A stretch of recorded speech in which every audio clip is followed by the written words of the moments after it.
So friend, the next concept is tax collection at source. It's a smaller concept as compared to TDS. So TDS is the main chapter and TCS is the smallest chapter that we have in syllabus. तो TCS में exactly होता क्या है? तो TDS के opposite. अब TDS में क्या होता है वो तो आपको पता ही है. TDS में क्या होता है? मैंने बहुत बार बोला है TDS का. TDS में क्या होता है? एक पेयर होगा और एक पेई होगा. There are two people, payer and payee. Pair पकड़ लो एम्प्लॉयर है तो पेई होगा एम्प्लॉई. तो पेयर अपना जो इनकम देता होगा एम्प्लॉई को, वो इनकम देने से पहले ही इस इनकम में से क्या माइनस हो जाता है? टीडीएस. तो टीडीएस क्योंकि डिडक्ट होता है, लेस होता है और फिर नेट अमाउंट दिया जाता है, इसलिए उसको टीडीएस बोलते हैं, tax deducted at source. TCS उल्टा है. टीसीएस कैसा है देखो. टीसीएस में होता है यहां पे, टीसीएस में यहां पे होता है सेलर, और सेलर का अपोजिट कौन? जल्दी बोलो. बायर. Very good. ठीक है ना. तो यहां होता है बायर. सेलर जब सेल बायर को गुड्स सेल करता है तो पैसे कौन किसको देगा? बायर सेलर को बायर देगा. सेलर को देगा. बायर सेलर को पे करेगा, पे. ठीक है ना. अगर ये पकड़ लो, इसने 20 लाख पे करना था, इसको 20 लाख पे करना था बायर को, सेलर को, और उसके ऊपर टीसीएस अगर चार्ज हुआ है तो यहाँ पे टीसीएस ऐड होता है. Add, tax collected at source. अब टीसीएस के रेट है ना जो बहुत कम होते हैं, जैसे 1% है. टीसीएस का एक रेट है 1%. तो 20 लाख का 1% कितना होता है? 2 लाख. ये देवा, अभी ना मैं आज कुछ बोलना नहीं चाहता, नहीं तो तुमको और आप अटक रहे हो, आवाज भी अटक रहा है. नहीं, मैं क्या बता रहा हूँ, वॉइस इज ब्रेकिंग. हाँ, ओके, वॉइस इज सर आवाज ब्रेक हो रहा है, आप भी अटक रहे हो. तो बोलने तो दे. देखो जरा.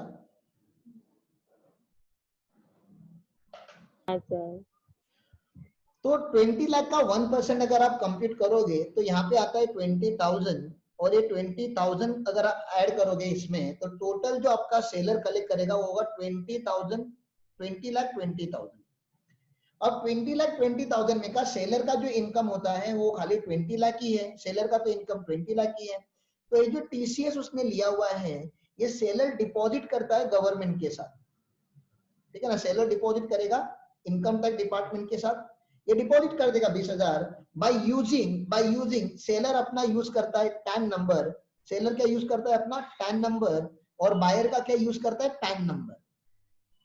तो जब ऑफिस में काम करना चालू करोगे तो आपको पता चलेगा 2 नंबर होते हैं. जो टीडीएस या टीसीएस कलेक्ट करते हैं उनका टैन नंबर होता है, और जिनके नाम पे टीडीएस या टीसीएस जमा होता है उनका पैन नंबर होता है. पैन क्या होता है आपको पता चली गया है. टैन जो होता है वो जो डिडक्टर या कलेक्टर होता है उसको लिया जाता है. टैन का जो फुल फॉर्म है, जो एक्चुअल टैन का नाम है वो होता है टीडी कैन.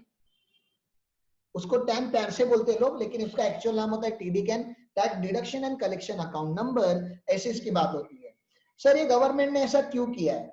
इसका करने के पीछे के एक दो लॉजिक है कि एक तो एक पर्टिकुलर टाइप के गुड्स है वो गवर्नमेंट चाहता है, ढूंढना चाहता है कि ये बायर कौन है वो गुड्स के. ठीक है ना. अब बायर जो होता है ना वो यूजुअली मैन्युफैक्चरर नहीं होता. गवर्नमेंट मैन्युफैक्चरर के ऊपर कोई लिमिटेशन नहीं लगाना चाहता, मैन्युफैक्चरर को तकलीफ नहीं देना चाहता. मैन्युफैक्चरर को टीसीएस के चैप्टर में से निकाल दिया है. ये जो बायर होता है ना वो मतलब कंज्यूमर भी नहीं होता. टीसीएस में का एक आइटम है टोबैको, एक आइटम है दारू. तो आप अगर जब दुकान में से अगर पकड़ लो एक बियर का बॉटल लेकर आते हो 200 रुपीज का, तो उसके ऊपर टीसीएस नहीं लगता क्योंकि गवर्नमेंट आप में इंटरेस्टेड नहीं है. तो गवर्नमेंट किसके अंदर इंटरेस्टेड है सर? सेलर. मतलब पकड़ लो किंगफिशर जो मैन्युफैक्चरिंग कंपनी है, जो होलसेलर है, तो किंगफिशर हो गया. यहाँ पे मैं केएफ लिखता हूँ, किंगफिशर. और आपके यहाँ पे कोई बार एंड रेस्टोरेंट है, पता है आप लोगों को बार एंड रेस्टोरेंट का कोई नाम?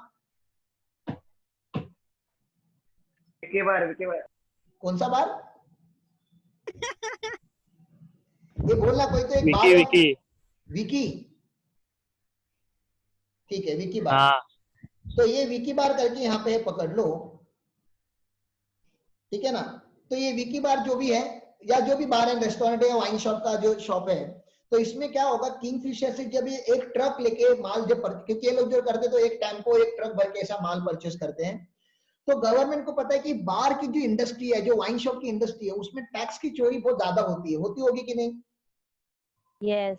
हाँ होती होगी। तो गवर्नमेंट जो है ना वो इस बायर में इंटरेस्टेड है कि इस बायर का डेटा आ जाए मेरे पास, ये परमानेंट अकाउंट नंबर आ जाए, मुझे पता चले कि देश में कितने वाइन शॉप है या कितने बार एंड रेस्टोरेंट है, ये डेटा गवर्नमेंट को कलेक्ट करना है। तो collection of tax is not the main objective. Obviously collection of tax भी हो रहा है, लेकिन छोटे अमाउंट पे हो रहा है, 1% 2% के अमाउंट पे हो रहा है। गवर्नमेंट को परसेंटेज ऑफ टैक्स में इंटरेस्टेड नहीं है, गवर्नमेंट को जो इंटरेस्ट है वो किसमें है, उसका पैन लेने में। ये जो पर्टिकुलर स्टैंडर्ड कमोडिटीज हैं जिनकी बात मैं अभी कर रहा हूं, यहाँ पे देखो कौन से कमोडिटीज की मैं बात कर रहा हूं। यहाँ पे कमोडिटीज की बात हो रही है, alcoholic liquor for human consumption. इसके रेट आपको याद रखने पड़ेंगे। Alcoholic liquor for human consumption का रेट है 1%। टेंडू लीव्स जो पान बनाते हैं ना, वो वाला लीव्स, टेंडू लीव्स, उसका कितना है 5%। टिम्बर कोई भी रहने दो, किसी भी टाइप का टिम्बर रहने दो या फॉरेस्ट प्रोडक्ट रहने दो, ठीक है ना, फॉरेस्ट के जो प्रोडक्ट है टिम्बर है, उनका है रेट 2.5%। जो स्क्रैप परचेस करते हैं, आपको क्या लगता है स्क्रैप का इंडस्ट्री बहुत छोटा है कि बहुत बड़ा इंडस्ट्री है स्क्रैप का? बड़ा है। बड़ा है। There are few listed companies in share market जो स्क्रैप में डीलिंग करती है, इट्स अ ह्यूज इंडस्ट्री, ठीक है ना। स्क्रैप का है तो स्क्रैप का 1% है, स्पेसिफाइड मिनरल्स का 1% है। मोटर कार बहुत ही इंपॉर्टेंट, अगर आपने मोटर कार लिया हुआ है जिसका वैल्यू 10 लाख से ज्यादा, मैंने आपको पहले भी कभी तो पूछा था कि अगर आपके पास अगर ब्लैक मनी होगा तो आप क्या करोगे, तो आपने बोला था कि सर हम कार परचेस करेंगे, और मैंने फिर पूछा था कौन सा वाला कार, सस्ता वाला कार कि महंगा वाला कार? जिस दिन ब्लैक मनी आ जाएगी उस दिन क्या परचेस करोगे, जल्दी बोलो। महंगा वाला कार। महंगा वाला कार। और अगर आप 10 लाख के ऊपर वाला कार परचेस करोगे तो गवर्नमेंट चाहता है वो डेटा उनके पास आ जाए। तो 10 लाख के ऊपर देखो, एक्सीडिंग 10 लाख है, ये बहुत इंपॉर्टेंट है, एक्सीडिंग 10 लाख होगा तो ये लगता है 1%। Parking lot, toll plaza, mining and quarry, ठीक है ना। पार्किंग लॉट में झोल होता होगा कि नहीं, जल्दी बोलो। पार्किंग लॉट मतलब समझ रहा है, एक पर्सन है उसने पार्किंग लॉट गवर्नमेंट से लिया हुआ है और वो पार्किंग लॉट चलाता है, वहां पे वो 20-20 रुपए की पावती बेच के पैसे कमाता है। यस। ये तो उसमें भी झोल होता है, टोल प्लाजा में झोल होते हैं, माइनिंग इंडस्ट्री में झोल होते हैं। तो गवर्नमेंट चाहता है कि इन इंडस्ट्री में काम कौन कर रहा है ना, उनका डेटा हमारे पास आए, तो ये रेट आपको याद रखने पड़ेंगे। तो पार्किंग लॉट का 2% है, मिनरल का, मोटर कार का, स्क्रैप का और दारू का 1% है, 4 आइटम का। और टेंडू लीव्स का 5%, सबसे ज्यादा टेंडू लीव का, highest is 5%, highest is 5% tendu leave का, ठीक है ना। अब हमने क्या बोला, डेटा चाहिए, हमने क्या बोला, डेटा चाहिए करके गवर्नमेंट इतना मेहनत कर रहा है, ठीक है ना। तो कोई बायर जो होता है ना वो शाना होता है, कोई बार एंड रेस्टोरेंट वाला ना वो शाना होता है, वो दारू परचेस तो करेगा लेकिन बोलेगा मेरा पैन नहीं है। गवर्नमेंट बोलता है अच्छा, अगर आपको कोई पैन नहीं देता ना, उसके कान के नीचे खींचो और उसको बोलो कि सर आपको पैन लाना पड़ेगा, अगर आप पैन दोगे तो मैं 1% चार्ज करूंगा, पैन दोगे तो 1% चार्ज करूंगा, और अगर आप पैन नहीं दोगे तो मिनिमम 5% चार्ज करूंगा। देखो देखो देखो, ये बात बहुत इंपॉर्टेंट मैं आपको बता रहा हूं।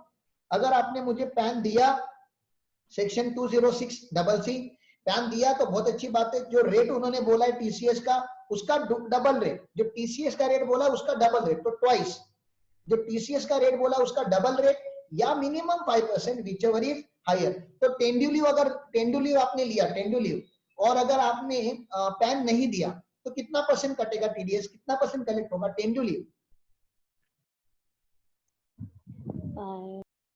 टेंडुलिव का परसेंटेज कितना है? 5। तो ट्वाइस समझता है, ट्वाइस इंग्लिश समझता है, ट्वाइस मतलब क्या? 10%। 10% हायर, मतलब कितना कटेगा? 10%। कभी अगर आपने पैन नहीं दिया तो, क्योंकि पैन लेना ही तो मेन ऑब्जेक्टिव है। सर आपने पैन नहीं दिया तो कैसे आवाज ब्रेक हो रहा है। मैंने ना फोन ना विंडो में रखा हुआ है, अब क्या विंडो से नीचे फेंक दूं? नहीं सर, हो रहा है आवाज ब्रेक। आ रहा है सर, बराबर आ रहा है, ठीक है ना। अच्छा, ये जो टीडीएस टीसीएस के रेट है ना, ये प्योर रेट है, लेकिन अगर आपने नॉन रेसिडेंट को अगर सेल किया हुआ है कोई आइटम, नॉन रेसिडेंट को, तो ये सारे जो रेट होते हैं ना उसमें सरचार्ज और सेस भी ऐड कर देना, ऐसा वो बता रहे, वो खाली जनरल नोट है, वो आप टीडीएस में मेरे यहाँ से अच्छे से समझोगे। तो यहाँ पे मैंने जितनी बातें बताई आप लोगों को समझ में आ जानी चाहिए।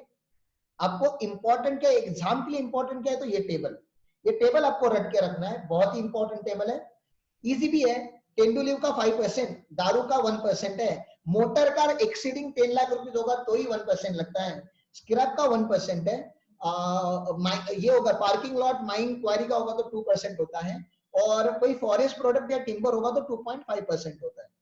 तो ऐसे आपको याद रखना पड़ेगा। और क्या बोलता है, apart from TDS another device is applied for quicker collection of tax. और ये पूरा का पूरा चैप्टर जो है ना एक ही सेक्शन में, 206C की सीरीज में 206C एंड एक नया सेक्शन इसमें ऐड हुआ है। तो यहाँ पे देखो बॉक्स किसको किसको कर रहा हूं, आप लोग भी उसको बॉक्स करना। ये ना सॉफ्टवेयर अपडेट हुआ है और मुझको ना ये मूवमेंट करने के टाइम पे ना मुझे ऐसे करना पड़ता है उसको। हाँ, एवरी सेलर मतलब लाइबिलिटी किसके ऊपर है, ये सेलर के ऊपर है, ठीक है ना, जो दुकान में सेल कर रहा है उसके ऊपर लाइबिलिटी की वो कलेक्ट करे एक्स्ट्रा पैसा और गवर्नमेंट को दे। shall collect from buyer from any specified goods at any time debiting या receipt whichever is earlier, मतलब या तो सेल करने के टाइम पे या पैसे लेने के टाइम पे whichever is earlier, मतलब अक्रूअल या रिसिप्ट whichever is earlier के टाइम पे ये टीसीएस कलेक्ट होता है। लाइसेंस वगैरह के टाइम पे भी कलेक्ट होगा। सेलर का डेफिनेशन दिया हुआ है उन्होंने, सेलर मतलब कौन, seller mean central government, seller can be central government, मतलब इनके ऊपर लाइबिलिटी है सब कलेक्ट करने की। State government, local authority, statutory corporation, any authority, company, firm, cooperative society, individual, HUF whose books of accounts are audited under section 44AB, मतलब बड़े individual, बड़े एसएससी।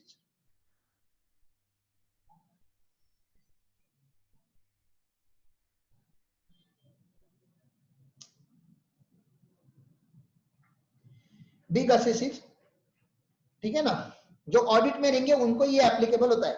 सब बायर कौन, बायर मतलब जिससे कलेक्ट करना है, अदर देन मोटर कार का छोड़ दो, मोटर कार का बायर कोई भी हो सकता है। 10 लाख के ऊपर अगर आपने कार परचेज किया तो आपका टीसीएस पक्का कलेक्ट होगा, ठीक है ना।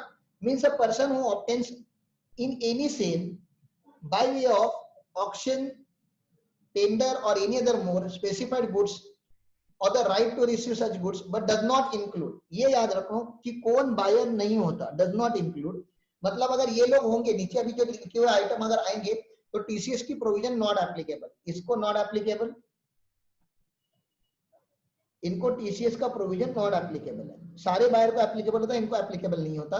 किसको एप्लीकेबल नहीं है, पब्लिक सेक्टर कंपनी को एप्लीकेबल नहीं है, सेंट्रल गवर्नमेंट को एप्लीकेबल नहीं, स्टेट गवर्नमेंट के लिए नहीं है, एम्बेसी के लिए नहीं है, हाई कमीशन के लिए नहीं है, लिगेटेशन के लिए नहीं है, कमीशन, कंसुलेट, मतलब ये गवर्नमेंट के जो रिप्रेजेंटेटिव होते हैं, मतलब गवर्नमेंट का डेटा लेके क्या करेंगे, गवर्नमेंट का डेटा तो गवर्नमेंट के पास पहले से होता है, तो इनको थोड़ी ना क्या पकड़ना है, हमें तो चोरों को पकड़ना था। बायर इन रिटेल सेल, मतलब कंज्यूमर से भी हम टीसीएस का डेटा नहीं लेते। Such purchase by him for personal consumption, तो आपसे नहीं डेटा लिया जाएगा। Buyer in case of motor car means उन्होंने बोला हुआ है, ठीक है, मोटर कार का जरूरी नहीं है, ये पर्सनल कंजम्पशन के लिए आप लेते हैं तो चार्ज नहीं होगा। स्पेसिफाइड गुड्स का उन्होंने लिस्ट दिया हुआ है, वो मैंने पढ़ा दिया आप लोगों को, बस हो गया, चैप्टर खत्म। इसके ऊपर कुछ क्वेश्चंस वगैरह आए रहेंगे तो मल्टीपल चॉइस क्वेश्चन में रहेगा, बाद में देख लेंगे। तो ये बात क्लियर हो गई? Yes sir. एक छोटा सा चैप्टर ये भी हो गया। अभी फिर से हम लॉग इन करेंगे, अभी कितना हो रहा है, 11 हो रहा है, 11:10 पे लॉग इन करते हैं, 11:10, 10 मिनट का ब्रेक लो छोटा सा और 11:10 पे लॉग इन करते हैं। वो प्रोसेस हो जाता है तब तक वीडियो भी थोड़ा सा, तो सिस्टम पे कम प्रेशर आता है, ठीक है। चलो बाय बाय।